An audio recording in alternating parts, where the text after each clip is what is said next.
देखिए, अपवर्तनांक या फिर रिफ्रैक्टिव इंडेक्स ये क्या होता है, इसको हम लोग कैसे परिभाषित करते हैं। देखिए, ये आपका एक रेखा है जो दो माध्यमों को अलग कर रही है।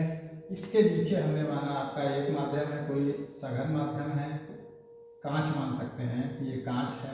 आप कांच मानिए, जल मानिए, कुछ भी मान सकते हैं। और इसके ऊपर आपकी वायु है, एयर है। तो अपवर्तनांक क्या होता है? अपवर्तनांक की बहुत सीधी परिभाषा होती है। देखिए, होता क्या है कि जब प्रकाश एक माध्यम से किसी दूसरे माध्यम में जाता है तो उसकी चाल बदल जाती है। प्रकाश जब एक माध्यम से किसी दूसरे माध्यम में जाता है तो उसकी चाल बदल जाती है। कैसे चाल बदल जाती है? वायु में प्रकाश की चाल हमेशा ज़्यादा होती है और कांच में प्रकाश की चाल क्या होती है, उसकी तुलना में थोड़ी सी कम होती है।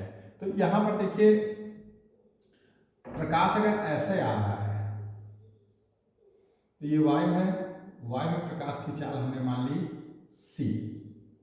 और जब ये कांच में गया तो इसकी प्रकाश की चाल थोड़ी सी कम हो गई, मुड़ेगा भी अपने रास्ते से, हल्का सा मुड़ गया और इसकी प्रकाश की चाल क्या हो गई, v। तो अगर हम c/v करें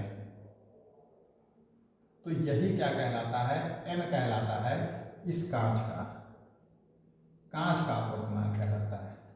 ठीक है, कांच इसे हम लिखते हैं ANG से, मतलब A फॉर एयर और G फॉर आपका ग्लास। वायु के सापेक्ष, पहले इसकी तुलना में है, वायु के सापेक्ष किसका अपवर्तनांक, कांच का अपवर्तनांक जिसको कहते हैं। तो Ag बराबर क्या हो जाएगा, कांच का अपवर्तनांक क्या हो जाएगा, पहले माध्यम में प्रकाश की चाल, ये जो आपका है, अगर हम Ag की परिभाषा करें तो ये क्या हो जाएगा, पहले माध्यम में प्रकाश की चाल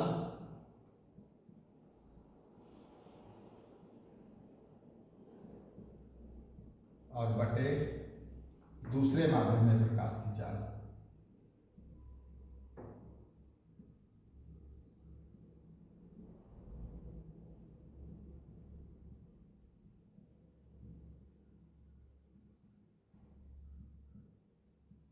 अगर कोई ये सघन माध्यम है, जैसे कांच की बात कर रहे हैं, तो ये ऊपर का मान हमेशा थोड़ा सा ज़्यादा आता है। प्रकाश की चाल जो है, मान लिया वायु में प्रकाश की चाल 3 × 10⁸ मीटर पर सेकेंड है और कांच में प्रकाश की चाल 2 × 10⁸ मीटर पर सेकेंड है। ऊपर वाली चाल ज़्यादा है देखिए वायु में, नीचे वाली चाल क्या है, कांच में कम है। तो ये दोनों को जब हम भाग करेंगे तो ये मीटर पर सेकेंड से मीटर पर सेकेंड, 10 से 10⁻10 कैंसिल हो जाएगा, बचेगा आपका 3/2, जिसको हम लिख सकते हैं 1.5। तो ये 1 पॉइंट क्या है, कांच का अपवर्तनांक है। ये है कांच का अपवर्तनांक, इसे हम कहते हैं कांच का अपवर्तनांक। और थोड़ा अच्छे से विज्ञान की भाषा में कहते हैं वायु के सापेक्ष कांच का अपवर्तनांक। इसको क्या लिखेंगे हम, Ag लिखेंगे। Ag का मतलब वायु के सापेक्ष कांच का अपवर्तनांक।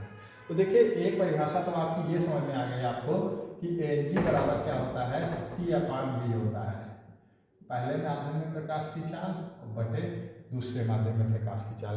अगर यहाँ पर ग्लास की जगह पर कुछ और लिखा होता, जल होता, मान लिया यहाँ पर जल होता, यहाँ पर जल होता, जल को हम कहते हैं वाटर बोलते हैं। तो ये आपका Ag की जगह पर क्या हो जाता है, ANW हो जाता है।